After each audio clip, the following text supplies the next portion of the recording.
really long time, and when I found this book about AI and art, it really spoke to me. When we think about AI and art, there's the kind of image that we have about the art that AI makes. So there's all of these programs where you can plug in a photo, you can plug in some text, and the AI will go through its algorithmic machinations and it'll spit something out. And usually what it's trying to do is copy something. It's trying to make that picture look like a Van Gogh, look like a Picasso. But in this book, Joanna Zylinska decides to dig a little bit deeper and ask some questions about the ways in which art is shaping AI, but also the ways in which AI is shaping art, and fundamentally the ways in which AI are shaping humanity. And there's a number of different stories in this book, two that come to mind. The first is of a person, a performance artist. Her name is Lauren. And she decided to run this project where she would become a human Alexa. So people would sign up for Lauren to essentially spy on them full time. And they would call out Lauren and she would appear and she would basically perform the duties of an Alexa.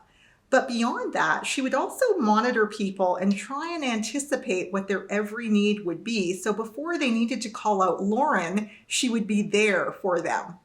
And it was a really interesting study in this idea that we're comfortable with the Alexas, these digital monitoring systems, but there's something weird about having a Lauren at your beck and call.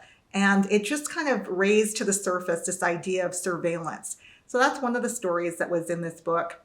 So the second story is about an artist named Trevor Paglin, and he's doing a lot of work with machines that see things and how they see things, so computer vision.